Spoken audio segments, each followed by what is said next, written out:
ଯଶସ୍ୱୀ ପ୍ରଧାନମନ୍ତ୍ରୀ ନରେନ୍ଦ୍ର ମୋଦିଙ୍କ ଜନ୍ମଦିନ ଅବସରରେ ଦୀର୍ଘାୟୁ କାମନା କରି ଅଖଣ୍ଡ ଦୀପ ଦାନ କଲେ ସେବାୟତ। ବିଶ୍ୱ ନିର୍ମାତା ବିଶ୍ୱଗୁରୁଙ୍କ ଜନ୍ମଦିନରେ ଦେଶର ବିଶ୍ୱକର୍ମା ଆଖ୍ୟା ଦେଲେ ମା ତାରାତାରିଣୀ ପୀଠର ବରିଷ୍ଠ ସେବାୟତ। ଆଜି ହେଉଛି ଯଶସ୍ୱୀ ପ୍ରଧାନମନ୍ତ୍ରୀ ନରେନ୍ଦ୍ର ମୋଦିଙ୍କ 75ତମ ଜନ୍ମଦିନ। ଏନେଇ ସାରା ଦେଶରେ ମା ପାଇଁ ଗଛଟିଏ କାର୍ଯ୍ୟକ୍ରମ ହେଉଥିବା ବେଲେ ଗଞ୍ଜାମ ଜିଲ୍ଲାର ଅଧିଷ୍ଠାତ୍ରୀ ଦେବୀ ମା ତାରାତାରିଣୀ ପୀଠରେ ପ୍ରଧାନମନ୍ତ୍ରୀ ମୋଦିଙ୍କ ଦୀର୍ଘାୟୁ କାମନା କରି ମନ୍ଦିର ସେବାୟତମାନଙ୍କ ତରଫରୁ ଅଖଣ୍ଡ ଦୀପ ଦାନ କରାଯିବା ସହ ବିଭିନ୍ନ ସୁବାସିତ ପୁଷ୍ପରେ ପୂଜା ଅର୍ଚ୍ଚନା କରାଯାଇଛି।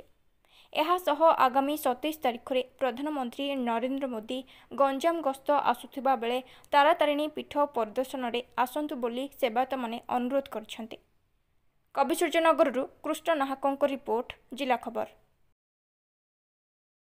पवित्र दिन जेहेतु आमर भारतर प्रधानमंत्री श्रीयुक्त नरेंद्र दामोदर मोदी जन्मदिन उत्सव आज ये परिप्रेक्षी आम समस्त सेवायत मैंने माँ पाखे दीर्घायु कामना करने सहित जीवन यात्रा किभली भाव में धार्मिक चिंताधारा एवं स्वच्छ चिंताधारा जो अच्छी आगू आगमन हम आगू बढ़ से विषय में माँ पाखे प्रार्थना करूँ और दीर्घायु कामना करने सहित आम माँ मंगल कामना करूँ। आशा आसंता गंजाम जिले में आमर छत्रपुर स्थित ब्रह्मपुर स्थित माननीय प्रधानमंत्री आसुँच बहुत खुशी किंतु आम चाहूँ कि माँ तारातारिणी पीठ को सी आसतु माँ तारातारिणी दर्शन करने सहित भगवती आदिशक्ति आशीर्वाद नियंतु एवं से आशीर्वाद नहीं समग्र भारत वर्षर सेवा करूँ।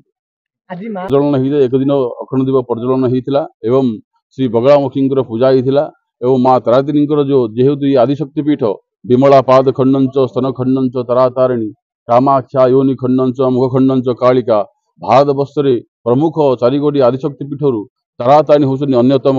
तेणुक से प्रत्येक मंदिर में आप गोटे देवी देखिए कि आम दुईटा देवी अच्छा तारा और तारिणी। तेणुक भव्य पूजा अनुष्ठित होता दीर्घायु कामना करने सहित जीवन यात्रा किभली शुभमय हम एवं सनातन धर्म किभली रक्षा करने जो प्रचेषा चली आगू बढ़े से दिगरे माँ पाखे प्रार्थना करूँ।